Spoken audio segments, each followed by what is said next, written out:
మీ అందరికీ ఒక మాట చెప్పగానే ఆహ్వానం పలికిన కిరణ్ కుమార్ గారికి, ఇక్కడ ఏర్పాటు చేసిన కిరణ్ గారికి అందరికీ నమస్కారం తెలియజేస్తూ, ముఖ్యంగా ప్రతిపక్ష పార్టీ ఏది మాట్లాడినా నేను చేసే పనులను అడ్డుకుంటున్నారని మొత్తుకుంటున్న రేవంత్ రెడ్డి గారు, మీరు చేసే పనులు సబబైతే మేము స్వాగతిస్తాం, సహకరిస్తాం. మీరు చేసే పనులలో లోటుపాట్లు ఉంటే, ప్రజలకు నష్టం జరిగితే వాటి గురించి ప్రశ్నిస్తాం.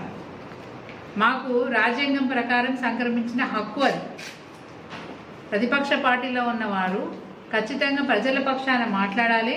ప్రభుత్వం చేస్తున్న పనులలో ఏమైనా తప్పులు ఉంటే వారు సరిచేయాలనేది మాకున్న అధికారం, రాజ్యాంగం ఇచ్చిన అధికారం, మా హక్కు. ఈరోజు మేము ప్రజల పక్షాన నిల్చొని మాట్లాడుతూ ఉన్నాం. మీరు చేసే పనులలో అనేక లోటుపాట్లు ఉన్నప్పుడు వాటిని సరిచేసి బాగు చేయండి అని చెప్తున్నాం. బాగా చేయమని మిమ్మల్ని ఎంకరేజ్ చేస్తున్నాం. ఎక్కడ కూడా మిమ్మల్ని పని చేయొద్దని అడ్డుకుంటలేం కదా. మీరు మొదలు పెడతారు, ఆ తర్వాత టాపిక్ డైవర్ట్ చేస్తూ ఉంటారు. డైవర్ట్ చేసి కాలం గడుపుతారు తప్ప ఏ పని కూడా ముందర పడదు. చాలా కార్యక్రమాల గురించి చెప్పారు. హైడ్రా అన్నారు, మూసి అన్నారు, ఆ తర్వాత మహిళల మీద ఇష్టం ఉన్నట్టు మాట్లాడతారు, ఒక శాసనసభ్యుల మీద ఇష్టం ఉన్నట్టు మాట్లాడతారు, అది కొద్ది రోజులు టాపిక్ నడిపిస్తారు. అంటే ఏది చేసినా టాపిక్ డైవర్షను, ఒక పొలిటికల్ డైవర్షను. ప్రజలు నన్ను ఎక్కడ, నేను 420 హామీలు ఏవైతే ఇచ్చినో వాటి గురించి ఎవరు అడుగుతారో, ఎట్లా అడుగుతారో ఏమో అని భయంతో, నీ బతికే భయం అయిపోయింది రేవంత్ రెడ్డి. నన్ను ఎక్కడ అడుగుతారో అని భయానికి నువ్వు రోజు ఒక టాపిక్ తీసుకొచ్చి, ఆ టాపిక్ మీద ఒక వారం రోజులు గడిపి, మళ్ళీ ఒక టాపిక్ తీసుకొచ్చి, మళ్ళీ దాని మీద ఒక వారం రోజులు గడిపి ఇట్లా కాలయాపన చేస్తావు తప్ప నువ్వు ఏది చేయలేవు. గతంలో గుర్తు చేస్తున్నాను, సుప్రీంకోర్టు ఎస్సీ కులగణన మీద స్పష్టత ఇచ్చి త్వరితగతిన చేపట్టాలని ఆదేశాలు ఇచ్చినప్పుడు ఆ రోజు నిండు అసెంబ్లీలో రేవంత్ రెడ్డి గారు ఒక ముఖ్యమంత్రిగా ఆ రోజు నిండు అసెంబ్లీలో ప్రకటించినారు, మొట్టమొదటి తెలంగాణ రాష్ట్రమే పూర్తి చేస్తుంది, దేశానికి రోల్ మోడల్గా నిలుస్తుంది, ఒక ఆదర్శమైనటువంటి రాష్ట్రంగా మొదలు ఎస్సీ కులగణన తెలంగాణ రాష్ట్రమే చేస్తుందని చెప్పి మాట ఇచ్చి ఈ రోజు వరకు దాని ఊసే లేదు. మూసే గురించి మాట్లాడితే తల దగ్గర పోయి పాదయాత్ర చేయాల్సి తోక దగ్గరకు వచ్చి పాదయాత్ర చేస్తుంది, ప్రజలు లేని చోటు దగ్గరకు వచ్చి పాదయాత్ర చేస్తుంది. అర్థం లేదు, పర్థం లేదు. అసలు మీ నోటి నుంచి మీరే చెప్పినారు కదా, డిపిఆర్ తయారడానికి 30 రోజులు పడుతుందని చెప్పారు. అసలు డిపిఆరే తయారు కాని దానికి నీ పాదయాత్ర ఎందుకు? పాదయాత్ర పొడుగుతో చేస్తావా అంటే 1.5 కిలోమీటర్ల నడిచి నేను పాదయాత్ర చేసినా అని మమ అనిపించిపోతుంది. ఏది చేసినా ఇంతేనా? అందుకే నీ మీద ఇంకా కూడా ఒక పెద్ద అనుమానం ఉంది మాకు. ఇవాళ బీసీలకు న్యాయం చేస్తా అని చెప్పినావు, బీసీ కులగణ అని చెప్పినావు. మరి బీసీ కులగణన చేస్తే నీకు చిత్తశుద్ధి ఉందా అని అడుగుతున్నాను.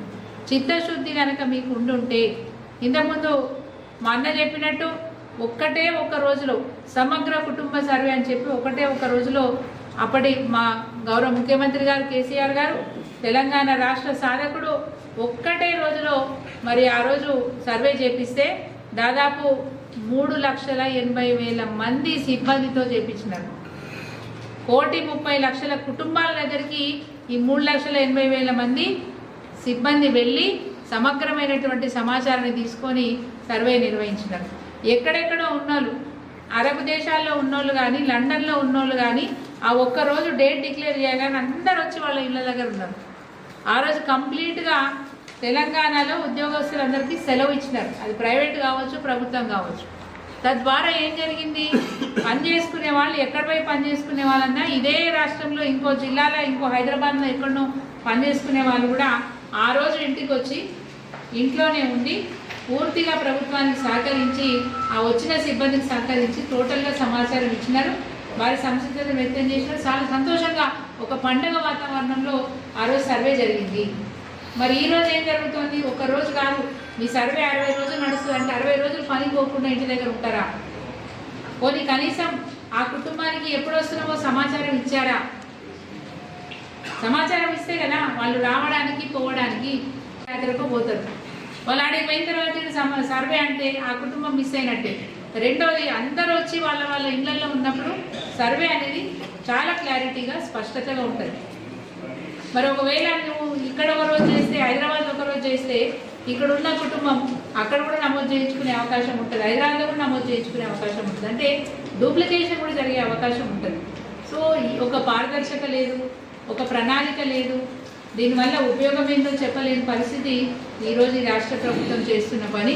అందుకే రేవంత్ రెడ్డి గారి సర్వే మీద, రేవంత్ రెడ్డి గారి మాటల మీద నమ్మకం లేకపోవడం వల్ల ప్రజలు కూడా ఈరోజు సర్వేకు సహకరించే పరిస్థితి లేదు.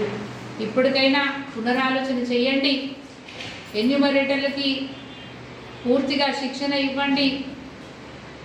ఏ కాలనీలో, ఏ వార్డులో, ఏ ఊర్లో మీరు ఎక్కడ, ఎప్పుడు, ఏ రోజు సర్వే నిర్వహిస్తారో స్పష్టంగా తెలియజేయండి. ఒక వారం రోజుల ముందు కనుక మీరు తెలియజేస్తే తప్పకుండా ప్రజలు సహకరించి సంపూర్ణమైనటువంటి సమాచారాన్ని ఇచ్చే అవకాశం ఉంటుంది. తూతూ మంత్రంగా కార్యక్రమాలు చేసుకుంటూ దీన్ని ఏదో వాయిదా వేసుకుంటూ కాలయాపన చేయాలనే ఆలోచన నీకుంది. ముఖ్యంగా ప్రజల్లో ఒక భయం ఉంది.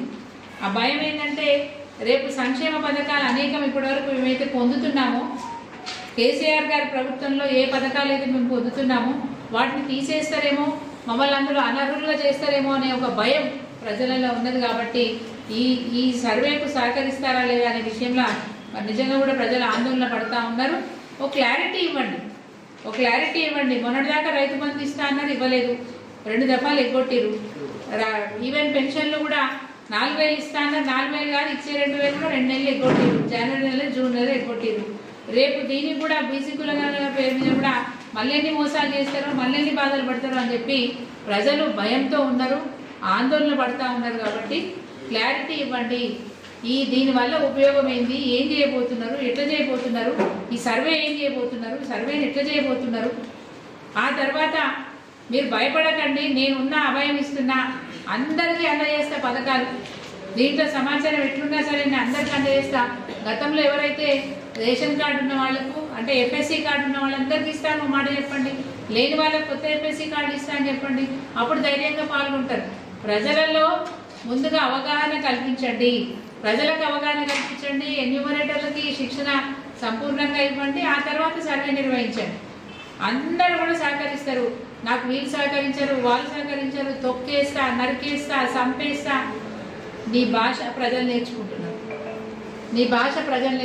ఇందాక మల్లేశాన చెప్పినట్టు నిజంగా కూడా నీ భాష నేర్చుకొని నిన్న అనవసరంగా అధికారుల మీద దాడి చేసిన ప్రజలు నిన్ను అనుకరిస్తున్నారు.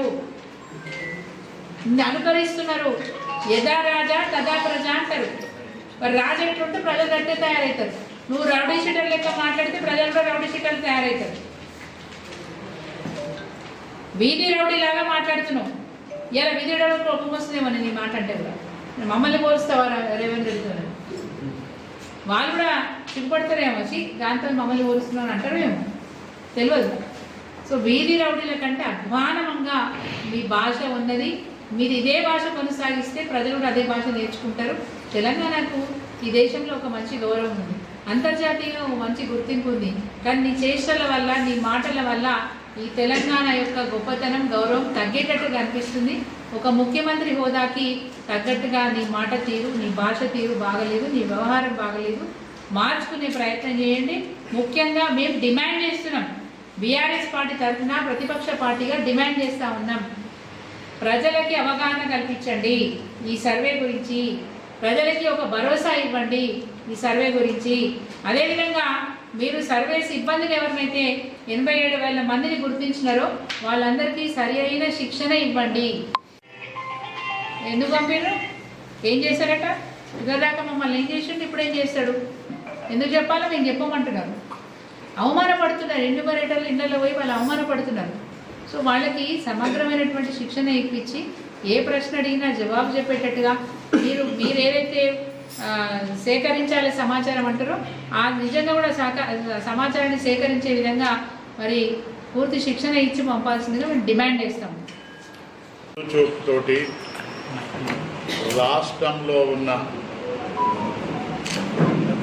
ప్రజల వివరాలు, సామాజిక, ఆర్థిక అన్ని అంశాలపైన ప్రభుత్వం తన సమాచారం ఉండాలనే ఉద్దేశంతో గౌరవ రాష్ట్ర తొలి ముఖ్యమంత్రి కేసీఆర్ గారు సమగ్ర కుటుంబ సర్వే నిర్వహించి ఆనాడు 3,80,000 మంది ఎన్యూమరేటర్లతోటి 1.30 కోట్ల కుటుంబాల సర్వే ఒకటే రోజు చేపట్టడం జరిగింది. 1,30,00,000.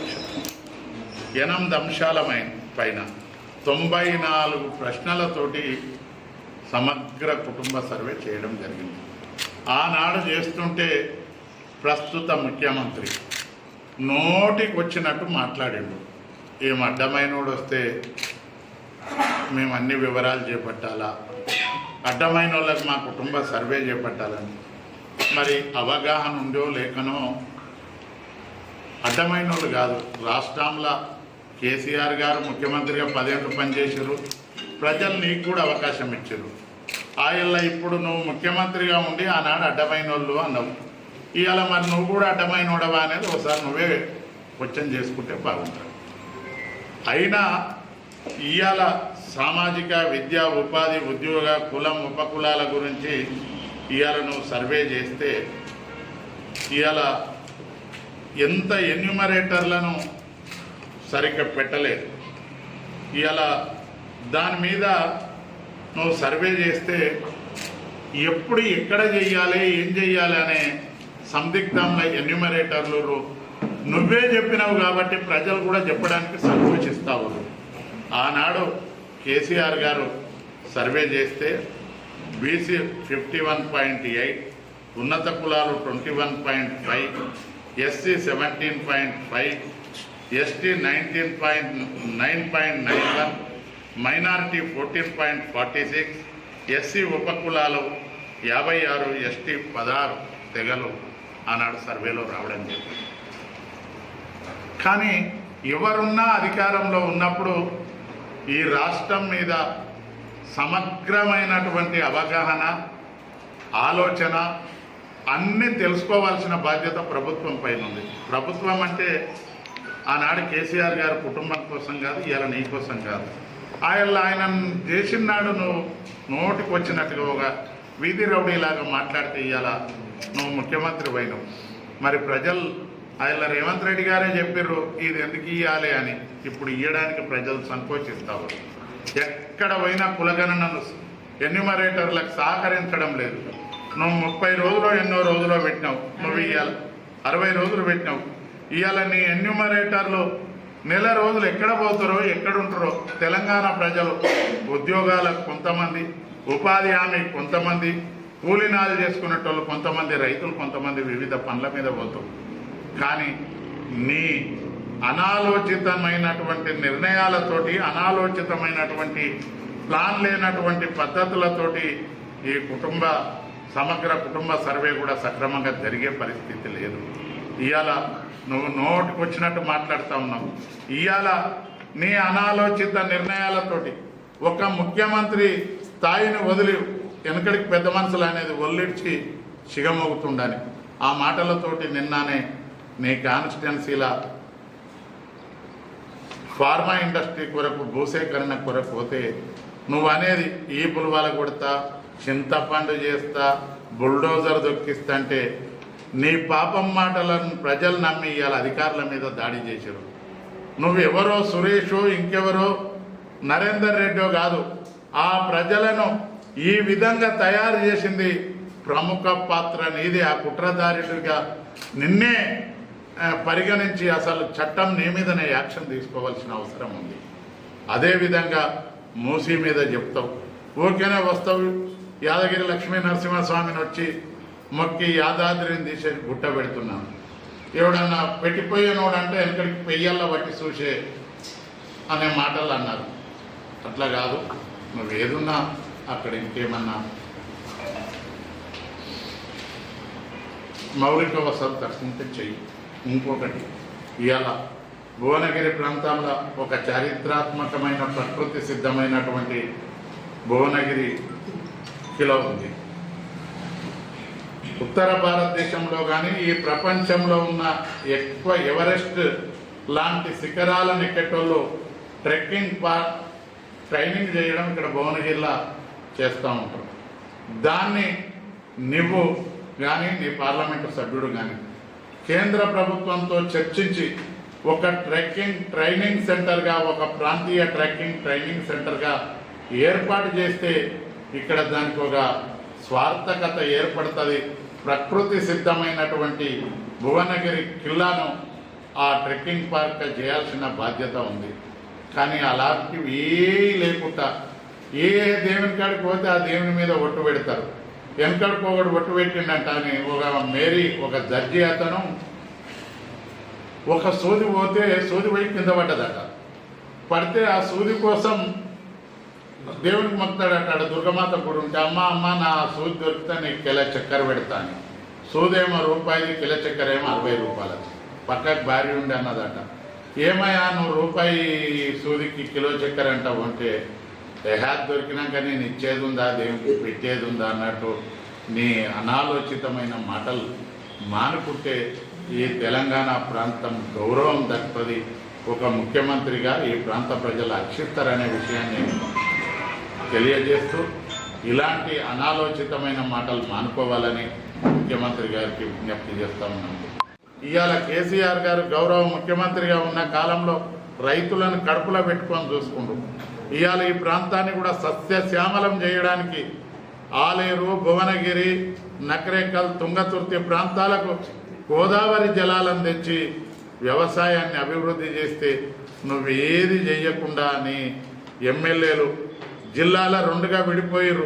ఒకరినొకరు లోపల తిట్టుకుంటారు. నువ్వు ముంగట రాగానే నీ ఓ జిల్లాకు ముఖ్యమంత్రి వస్తే జిల్లాలో ఉన్నంత ఎమ్మెల్యేలంతా బ్రహ్మరథం పట్టాలి. నువ్వు ముఖ్యమంత్రిగా ఈ జిల్లాకు వస్తే సగం మంది హాజరయ్యారు, సగం మంది గైరాజరయ్యారు. నీ పనితనానికి నీ మీదున్నటువంటి ఒక అనాలోచితమైన నిర్ణయానికి నీ ప్రజాప్రతినిధులే కళ్ళ తీరే దర్పణం పడుతుందనే విషయాన్ని మనవి చేస్తూ ఈ తెలంగాణ ప్రజలకు పక్షాన మేము బీఆర్ఎస్ పార్టీ ఉండి నువ్వు ఇచ్చిన హామీలు నెరవేర్చకపోతే చెవ్వబట్టి వంగబెట్టి ప్రజల పక్షాన పోరాటం చేయడానికి బీఆర్ఎస్ పార్టీ సిద్ధంగా ఉందని డిమాండ్ చేస్తూ